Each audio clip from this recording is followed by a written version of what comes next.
Olá, esse é o Papo de Produção com Fábio Matheus, especial Aldir Blanc na Baixada Fluminense. Em uma segunda-feira de 16 de março de 2020 e por causa da pandemia da Covid-19, todas as atividades culturais do estado do Rio de Janeiro são suspensas. 4 dias depois, o Congresso Nacional decreta calamidade pública no país. Assim, a cultura e toda a sua cadeia produtiva foram as primeiras a parar, já que nós, artistas, precisamos sempre de uma das palavras mais temidas dos últimos tempos: a aglomeração. Nos vimos então trancados, isolados de toda e qualquer atividade que dependia ou estimulava o contato humano. Não é exagero dizer que até o ano de 2020 a nossa geração nunca tinha experimentado a solidão. E foi assim, dando alento aos corações angustiados, que em pouco tempo surgiram as lives culturais. Com a chegada da lei emergencial de R$600 ao povo brasileiro, a Comissão de Cultura da Câmara de Deputados Federal começa a organizar um movimento de ajuda ao setor, que foi brutalmente afetado. Entre março e abril de 2020, aconteceram diversas reuniões por meio de redes virtuais com a participação dos artistas, produtores, gestores culturais públicos e privados de todo o país, que conseguiram juntar em um só projeto todas as propostas que surgiram. Assim nasceu o projeto de lei 1075/2020, entre maio e junho do mesmo ano. Esse projeto se tornou a Lei 14.017, mais conhecida como Lei Aldir Blanc. A Lei Emergencial da Cultura foi batizada com o nome de um dos primeiros artistas brasileiros mortos em razão da pandemia. Aldir Blanc era um psiquiatra que trocou a medicina pela música. Em seus 50 anos de carreira, como compositor e cronista, ele nos deixou um legado inestimável e naquele momento seu nome passou a representar também a esperança para artistas de todo o nosso Brasil.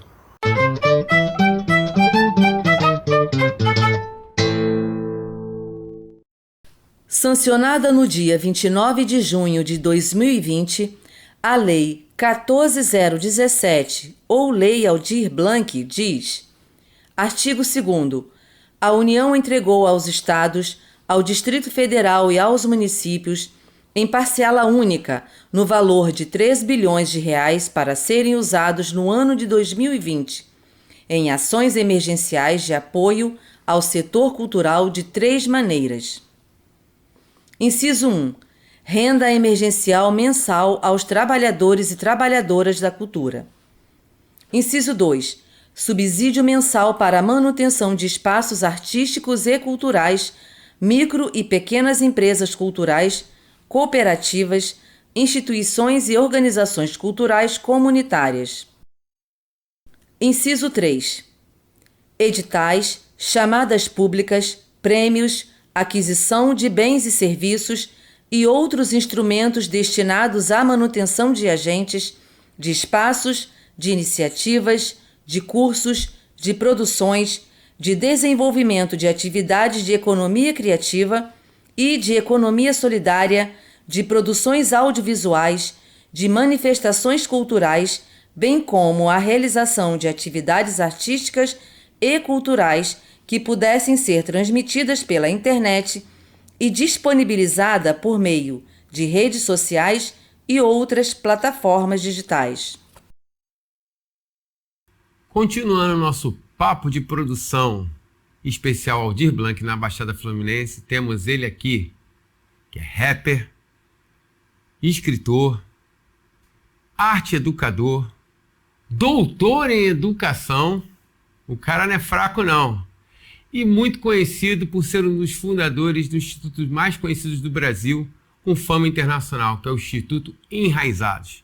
Nós estamos falando dele, do querido Dudu de Morragudo. Dudu, grande prazer receber você aqui no Papo de Produção. Prazer tudo mesmo. Muito feliz mesmo. A gente sempre se encontra, a gente troca ideia de diversos assuntos. É um prazer sempre estar com você e nesse momento especial a gente está até gravando e falar um pouquinho da Aldir Blanc, que foi na Baixada um diferencial, um divisor de águas, um momento tão difícil que a gente passou agora recentemente com o auge da pandemia. Aí queria que você falasse para a gente, para começar, um pouquinho de como foi esse processo seu dessa relação com o Aldir Blanc na pandemia. Como é que foi desenvolvido isso lá no Enraizados? Como é que foi essa troca dentro do Enraizados ou até fora também? Como é que foi Aldir Blanc? Como aconteceu o Aldir Blanc ali dentro lá do Quilombo Enraizados? Então, primeiramente quero agradecer novamente o convite. A gente já conversa sobre cultura de uma forma geral, de maneira informal, né, nos bastidores, quase que diariamente a gente está conversando. Trocando ideias, muito bom. E para falar da Aldir Blanc, no início, quando me chega a notícia de que havia a possibilidade de uma lei desse tipo, eu fiquei muito animado, né? Fiquei muito animado e decidi desde o início que ia acompanhar o passo a passo, que foi bastante difícil, porque ia muitas indas e vindas, muitas informações desencontradas, e inclusive você me ajudou muito a entender algumas coisas. Se eu ficasse 2, 3 dias sem acompanhar, a coisa tinha uma reviravolta, e para pegar de novo era bastante difícil. Então você também me ajudou muito nisso. Muita burocracia. Muita. E o legal também foi que a gente conseguiu, pelo menos eu tentei acompanhar, desde da discussão da formulação da lei. Então, quando ainda estava aquela discussão política mesmo no Congresso, como que vai, como que não vai. E eu sou uma pessoa que, assim, eu só consigo agir depois que o negócio está assinado, que vira uma realidade. Quando está essa negociação, eu fico acompanhando um pouco de longe. Quando a coisa realmente aconteceu, eu falo, é uma realidade. Aí a outra preocupação é como que isso vai chegar na Baixada Fluminense, né? Porque a gente sabe que a gente tinha muita preocupação de como estava preparado, principalmente a Secretaria de Cultura de Nova Iguaçu, para lidar com isso, porque era algo totalmente novo. E aí a gente também, eu particularmente tento olhar para o todo e tentar me colocar à disposição tanto dos fazedores quanto da secretaria para ajudar a construir isso, para trazer para a cidade, porque eu considerava que era algo, além de único para a cidade, e era necessário, era urgente para os artistas, né? Então a gente poderia ter um aprendizado muito grande se tudo desse certo. Então a minha relação inicialmente, cara, foi uma relação que misturava ceticismo, né? De, será que a gente vai... Esse dinheiro todo sempre, vai vir para a Baixada Fluminense, vai chegar na ponta e tal, isso tudo. E aí, quando o negócio vira realidade, a minha preocupação era, cara, assim, vamos tentar fazer chegar na ponta, tentar fazer com que as pessoas entendam que aquilo é um direito delas, fazer com que as pessoas entendam que elas são artistas, né? Que eu gosto sempre de falar disso. Alguns segmentos de Nova Iguaçu, em Nova Iguaçu, os artistas não se consideravam no direito de acessar esse recurso, porque eles não se consideravam artistas. Eles faziam, por exemplo, artesanato. Eles faziam artesanato porque aprenderam com a mãe, que aprendeu com a avó, e aquilo era um meio de sobrevivência deles. Eles se consideravam mais camelôs, né, do que artistas em si. Então a gente, no Enraizados, teve um processo de todo um convencimento de parte dessas pessoas. E é isso, cada passo foi um passo importante. Depois teve da execução do projeto, que foi também duro fazer com que as pessoas entendessem que elas tinham que fazer aquilo que elas escreveram que fariam, né? Que teria que ter as notas e tal. E por último, agora prestar conta, que foi uma outra peregrinação também, porque algumas pessoas não tinham esse conhecimento de que teriam que prestar conta de como deveria ser. E aí as pessoas dizem, mas não estava no edital, não estava não sei aonde. E muita gente nem leu o edital. Filho. Essa que é a grande questão. É uma questão realmente muito difícil, porque o artista fica muito... É muito difícil a gente colocar para o artista que ele precisa, né? Mais nos tempos de hoje, que a tecnologia está à mão, a própria pandemia forçou alguns avanços nessa questão de a pessoa conseguir fazer a coisa virtual. É claro que a gente sofre ainda um monte de mazelas do campo de acesso à internet, o preço dos equipamentos, uma fortuna para você ter um celular que faça um negócio legal, um computador é caro, essas coisas todas, mas de alguma forma forçou a gente a estar convivendo diariamente com essas questões tecnológicas.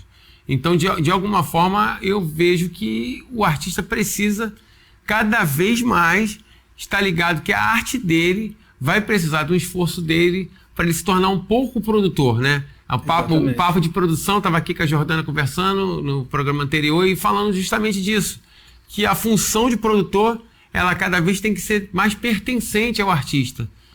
Por mais que às vezes não seja ele a pessoa que vai produzir, mas que ele entender.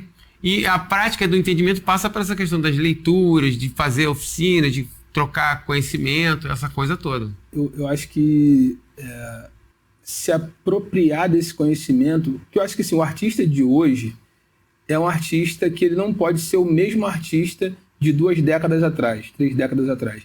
Ele tem que se apropriar de alguns conhecimentos. E os conhecimentos passam por esses conhecimentos que são conhecimentos específicos do que antigamente era o produtor. Então, hoje em dia, eu digo que o artista, como você falou, ele tem que jogar nas 11, mesmo que ele não vá executar, que ele não vá escrever em si, mas ele tem que saber como que esse jogo funciona, senão ele se torna refém disso tudo. Eu aprendi isso muito cedo. Por quê? Porque o tipo de arte que eu faço sempre foi uma arte que não era tão comercial. Então, eu já sabia que dificilmente eu seria contratado para fazer um show, um exemplo. Então, eu aprendi, eu me tornei produtor, né? Eu aprendi a escrever, aprendi com muito custo. Eu achava muito chato, eu achava maçante, achava que não era o papel do artista fazer isso.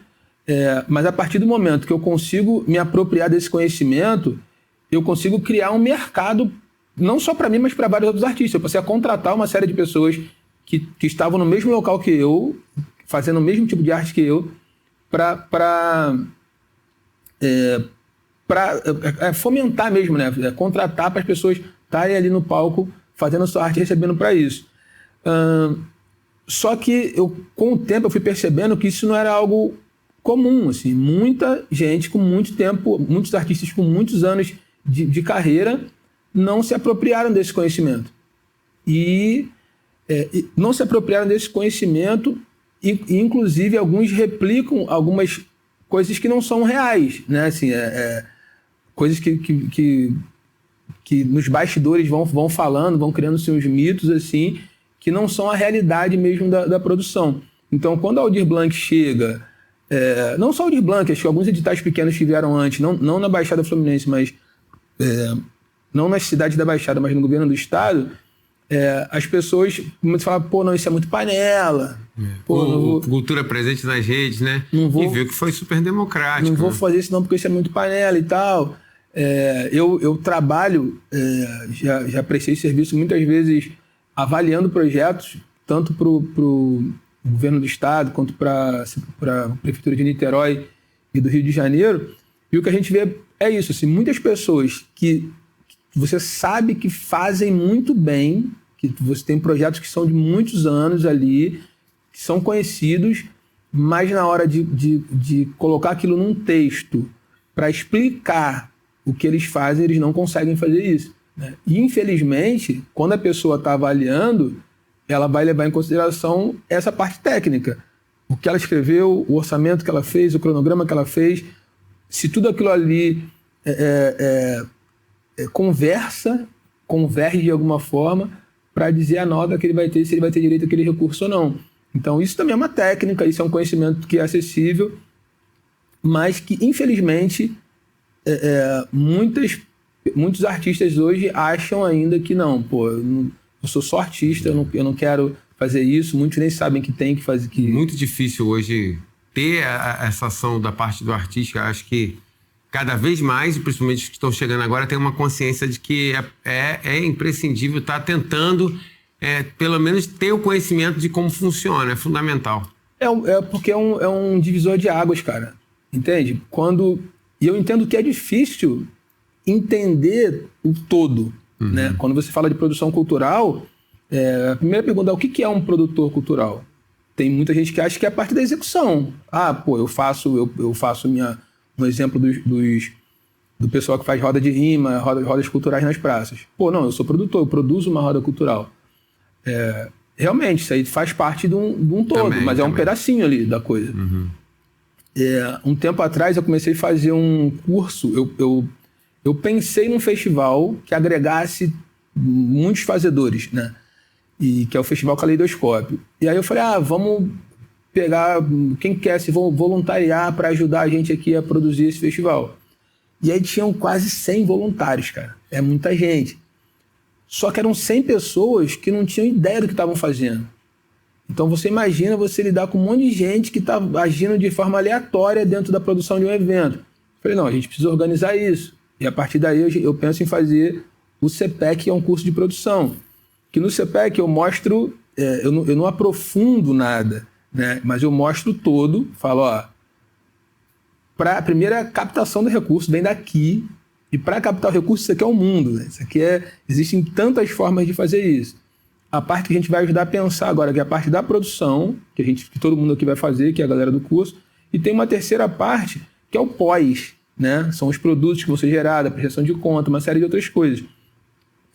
E tem gente que desconsidera essa primeira e essa última fase, fica muito refém ali Na maioria das vezes, né? Quando a gente vai ver, se for fazer uma pesquisa mesmo, certamente eu também acredito nisso, que o buraco está justamente entre o começo e o fim. Enfim. Porque a execução, o artista já está acostumado a executar o seu produto, o seu projeto, né? Ele canta, então ele vai levar a cantar, ele dança, então ele vai levar a dançar, então ele atua, ele vai lá e atua, mas realmente fazer o planejamento durante esse processo e prestar conta do que foi esse processo é um aprendizado que precisa ser dado. Isso, e também é aquilo, a execução não é só ir lá e cantar, não é só ir lá e fazer o vídeo e tal, tem toda a parte burocrática disso também que está ligado na primeira etapa e na última etapa.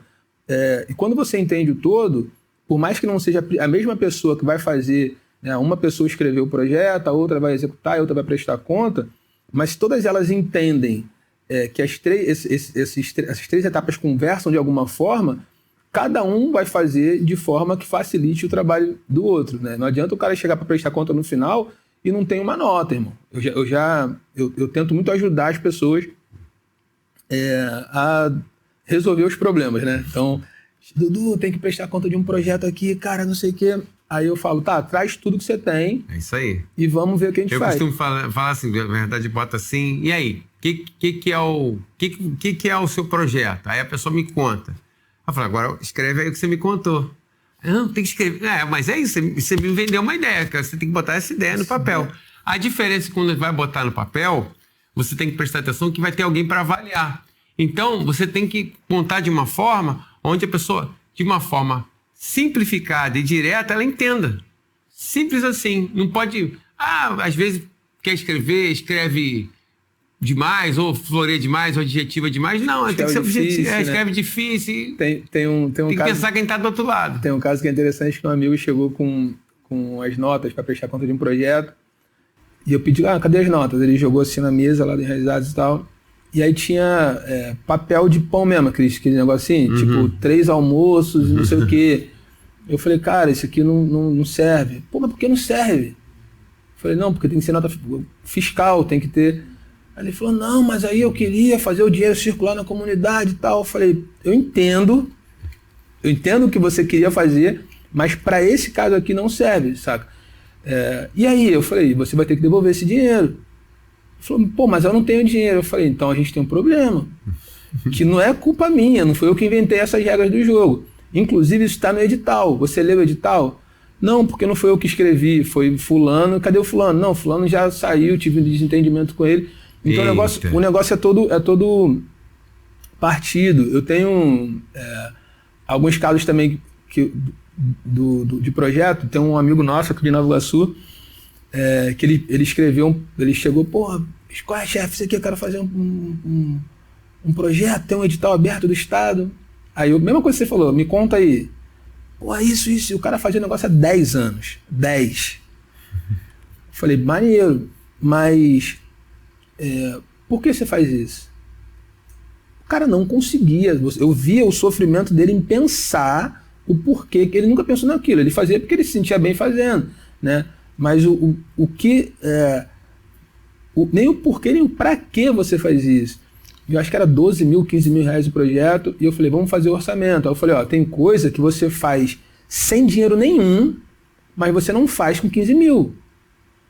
Porque as pessoas vão quando é de graça, todo mundo vai ali, faz sua parte e tal, mas quando a pessoa começa a cobrar por aquilo, tu vê que o custo do trabalho de cada um ultrapassa esse valor. O orçamento, geralmente é isso. Aí, não é possível, se eu faço com nada e tal. Aí quando foi fazer o orçamento, ele falou, nossa, não dá.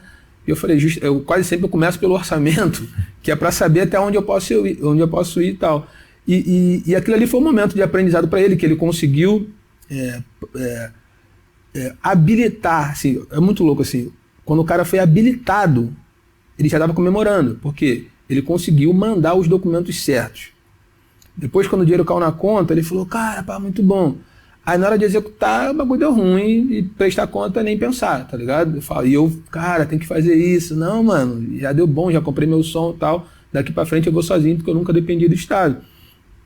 Então, eu acho que antes eu acho que o que falta pra gente hoje é esse processo de formação, desse entendimento de que o artista contemporâneo, ele precisa jogar nas 11. Ele, por mais que ele não... Ele não vai executar.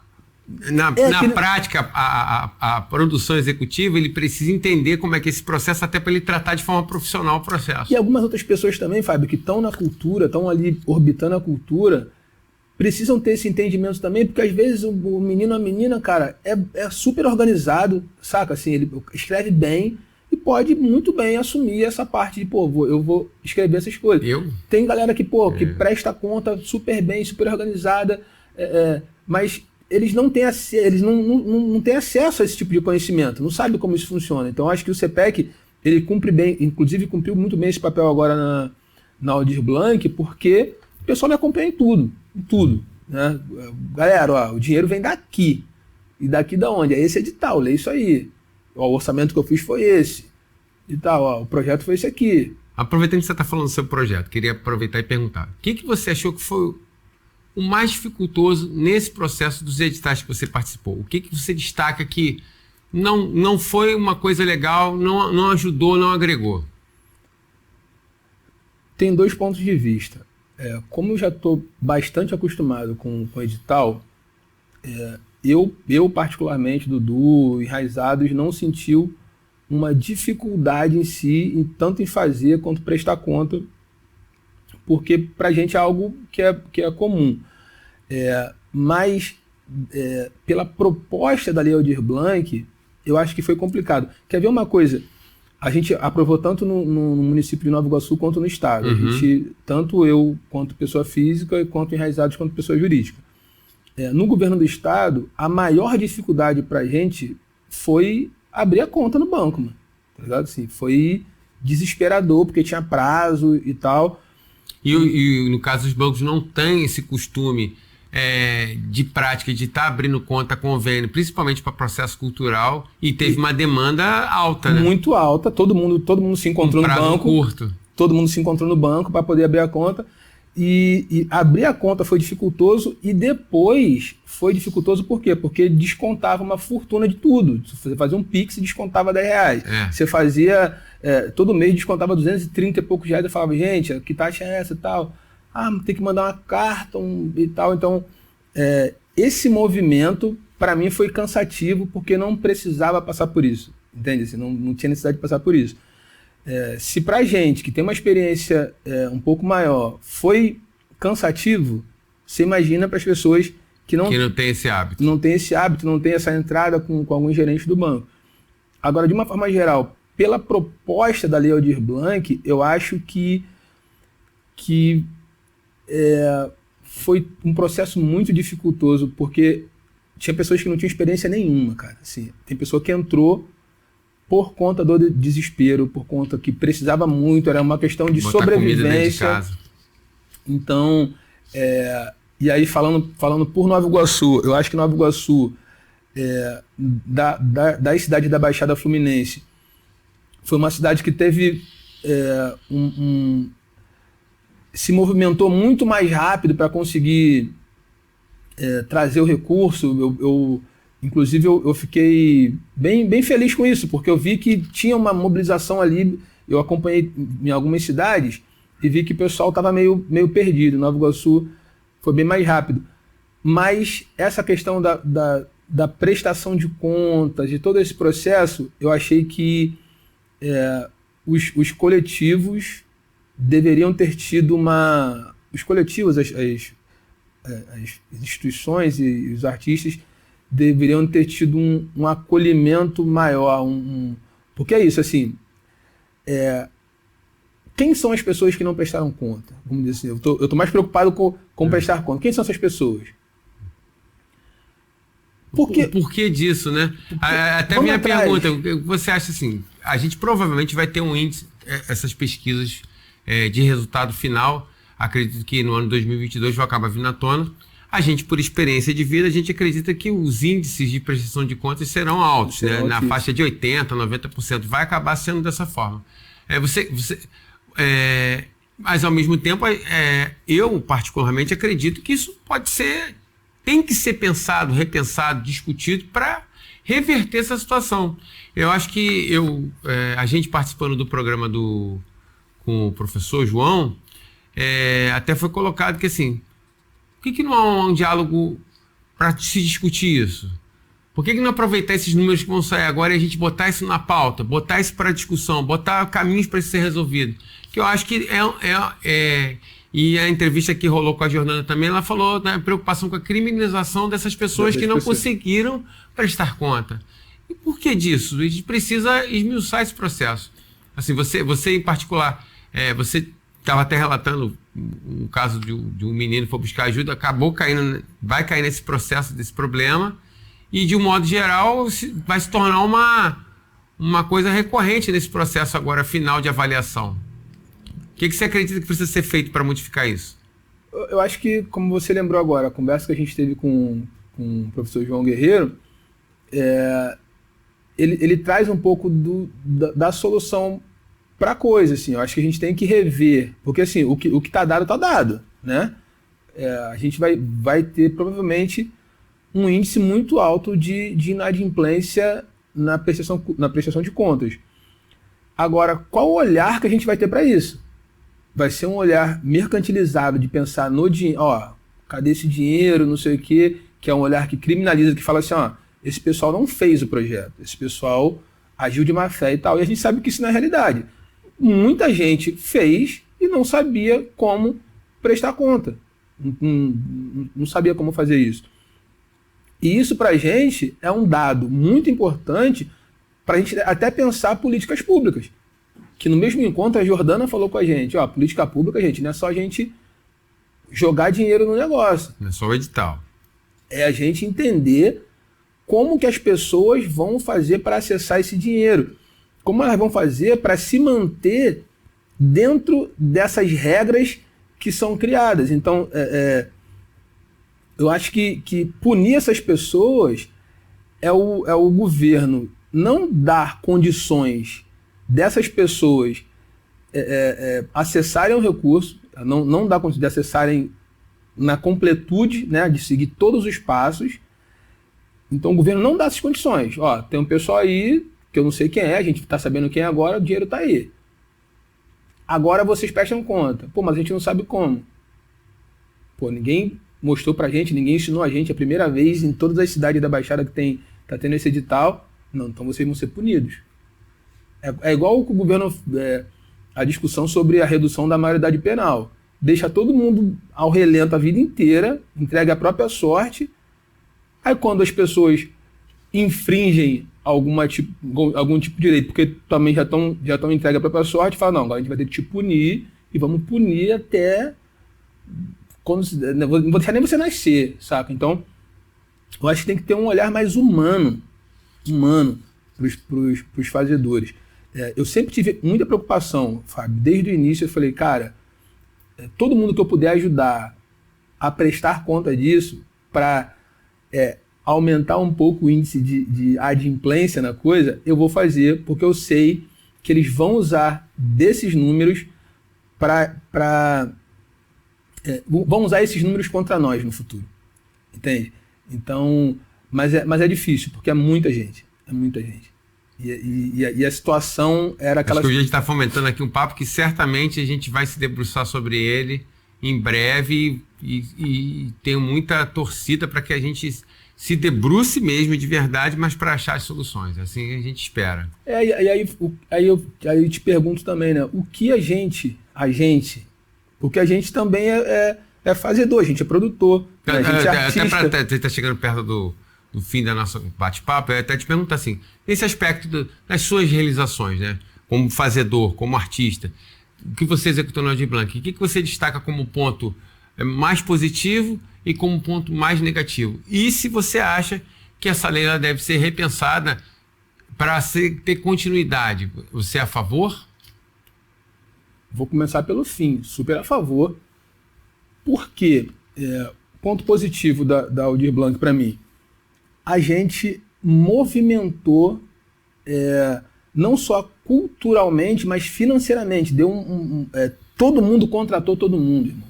Entendeu? Então, assim, eu no meu projeto da cidade, que foi pequeno, de R$5.000, eu contratei algumas pessoas, alguns jovens, né? Alguns deles nem tinham acessado o recurso, para fazer live, para trocar uma ideia, para gerar um conteúdo, e fui contratado por dezenas de outros para falar sobre hip hop, sobre a educação, sobre tudo isso. Ponto hiper importante. No governo do estado, que foi um recurso um pouco maior, cara, assim, a gente conseguiu fazer algo que foi, além de contratar muita gente, a gente conseguiu entregar um material para cada artista que foi contratado que muitos não tinham, que é para criar esse portfólio que eles precisavam, que eles não tinham como. Então, para mim, isso foi muito válido. Geração direta de produto. E foi incrível, assim, a gente conseguiu experimentar umas coisas muito legais dentro do Enraizados, que é fazer, a partir do CPEC, pensar um festival que tivesse, que representasse a sociedade brasileira em porcentagem. Então a gente tem 56% de pessoas negras no Brasil, então a gente tinha 80% de pretos de negros no Festival Caleidoscópio, 60 e poucos por cento de mulheres e 40% de LGBTs, e fazendo o dinheiro circular na mão dessa galera, entendeu? Que quase sempre fica à margem, meu irmão. E isso eu acho positivo. Então, se isso pode dar continuidade, a gente vai fazer... As pessoas, só de participar disso, elas vão aprendendo como que o jogo funciona. Porque também é disso, as pessoas não sabem como o jogo funciona porque elas não veem a coisa acontecendo. Eu acho que o ponto, para mim, assim, um ponto negativo, cara, foi essa pressa. Entende? Foi ter que fazer tudo a toque de caixa, muito todo mundo se atropelando. 3, 4 meses realizado. E depois a realização, antes de sair a prorrogação, até abril não tinha saído prorrogação. Eu fui um dos que teve que executar em abril. Eu executei antes da prorrogação porque eu fiquei com medo de perder o prazo. A gente tem o costume de viver disso, né? A gente vive da execução cultural e tinha que realizar o festival. Assim, eu esperar talvez ter uma prorrogação, muito arriscado. A gente preferiu realizar tem que fazer, antes da realização da prorrogação. Mas é isso, assim, para mim, novamente, foi válido, né? Acho que como um primeiro edital tem pontos muito, muito positivos, vendo o pessoal executando ali, vendo como que o dinheiro ele vai sendo redistribuído dentro da comunidade, as pessoas vão sendo contratadas, e aí volta a falar, pessoas que nem acessaram o recurso. A Baixada, ela se entrelaçou também, então galera de Nova Iguaçu contratando Belfor Roxo, que galera de São João... E formou um material digital, né, inédito. A gente eu tô vendo coisa ainda da Aldir Blanc, eu tô vendo ainda, de vez em quando, fulano viu, né, vou dar uma olhada. Então, acho que é isso, a produção foi muito expressiva, né, por conta da Aldir Blanc. Maravilhoso. Dudu, a gente agradece demais, chegamos ao fim aqui do nosso bate-papo de produção com o seu amigo aqui. Eu estou muito feliz de ter você estar aqui, agradecido por ter aceito o convite, né? E vocês aí que estão assistindo, não percam o próximo episódio, tá? Que vai ser com a Jéssica Volpe. Eu vou estar esperando vocês, tá? Por hoje, a gente está terminando aqui. Um beijo no coração de todos e até a próxima.